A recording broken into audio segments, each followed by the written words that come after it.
At 79, David Gilmour, the genius behind Pink Floyd's haunting soundscapes, has finally opened up about the Beatles songs he absolutely couldn't stand. Yes, you heard that right. The man who once called the Beatles the pioneers who showed us what's possible in the studio also confessed that some of their biggest hits drove him absolutely crazy. Today, on Legend Uncovered, we reveal the 6 Beatles songs David Gilmour secretly hated most, and the surprising reasons behind it. Let's dive in. When it comes to Beatles songs that divide fans, this one tops the list.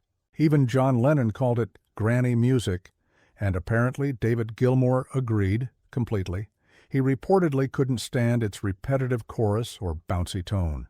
During one Pink Floyd studio session, an engineer recalled Gilmour jokingly humming "Obla-dee, obla-da," then saying, "If that had come from us, it would have been the end of our career." He supposedly saw it as a lazy pop experiment, fun but shallow. To Gilmour, rock wasn't about smiles and claps. It was about mood, texture, and message. And this one, he believed, had none of that. In his words, it's pub music pretending to be art. Ah, the strange one from Abbey Road, a story about a murderer, set to circus music. Many fans found it fun. David Gilmour found it offensive to the intelligence of rock music. He once said that Abbey Road was a masterpiece, but Maxwell's Silver Hammer ruined its tone. Insiders claim he called it a horror story told by a clown.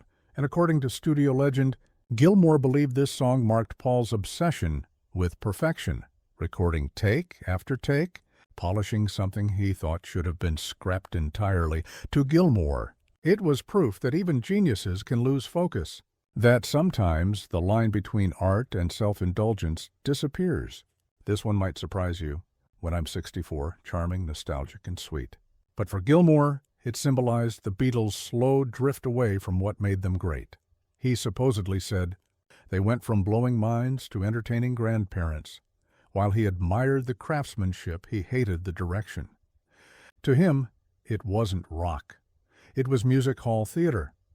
Gilmour grew up idolizing the Beatles for their experimental spirit, but he felt this song belonged to another world entirely. It wasn't rebellion. It was nostalgia. And for a man like Gilmour, who lived for musical evolution, that was unforgivable. Here's where the story gets even more interesting. During the making of the White Album, Paul McCartney recorded Honey Pie, a jazzy throwback to the 1930s. David Gilmour apparently despised it. He once told an interviewer that the Beatles were at their best when they pushed sound forward, not backward. Honey Pie, he said, sounded like an artist painting with colors that had already faded. A Pink Floyd engineer from the Dark Side of the Moon era recalled Gilmour mocking the song during a break, saying, "This is what happens when geniuses get bored." He respected Paul deeply, but saw Honey Pie as the moment the Beatles stopped chasing the future and started parodying the past. And now, the one he truly hated, the continuing story of Bungalow Bill, a strange, playful track filled with sound effects, chorus singing, and odd storytelling. Many fans loved its charm. But to Gilmour, it was everything wrong with late 60s rock excess. He reportedly said, "You go from a day in the life to this?"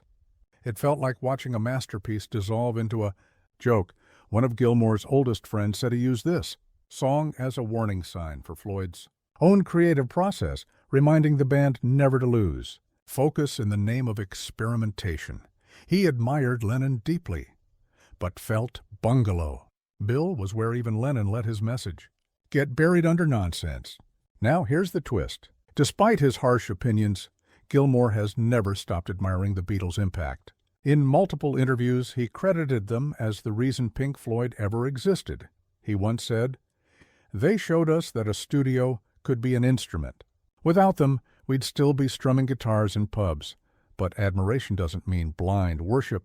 To Gilmour, even the greatest artists deserve criticism.